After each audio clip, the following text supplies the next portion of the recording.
বিসমিল্লাহির রহমানির রহিম। সকালবেলা ড্রাগন ফল নিয়ে একটা ভিডিও করব। তো এই ভিডিওটা হচ্ছে এখান থেকে অনেকগুলো চারা তৈরি করব, সেই উদ্দেশ্যেই আসা এখানে আমার ছাদের উপরে। দেখেন বন্ধুরা, অনেকগুলো চারা হয়েছে আমার এখানে ইনশাল্লাহ। এগুলো সব চারা তৈরি করব। সেই চারা তৈরি করার জন্যই আমার এখানে উঠে আসা সকালবেলা ইনশাল্লাহ।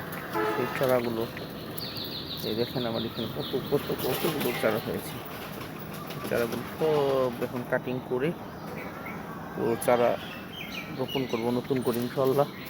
এই মৌসুমে, এই বর্ষার মৌসুমে তো গাছপালা ভালো হয়, সেই জন্য হলো অপেক্ষা করা।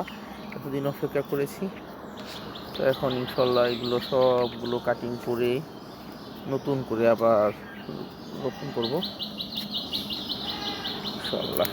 তো সবাই ভালো থাকবেন। আর যদি কারো ড্রাগন ফলের চারা প্রয়োজন হয় মনে করেন, তো সেক্ষেত্রে আমাদের এখান থেকে কালেকশন করতে পারেন। তো ডিসক্রিপশন বক্সে আমার ফোন নাম্বার দেওয়া আছে, ওখানে যোগাযোগ করলে আমি ব্যবস্থা করবো ইনশাল্লাহ। পাঠিয়ে দেওয়ার ব্যবস্থা করে দেবো, বা কেমনি নিতে পারবেন সেটা আপনারা আলোচনা সাপেক্ষে সেটা ব্যবস্থা হবে ইনশাল্লাহ। ওকে বন্ধুরা, তো সবাই ভালো থাকেন। আল্লাহ হাফেজ, শুভ সকালে।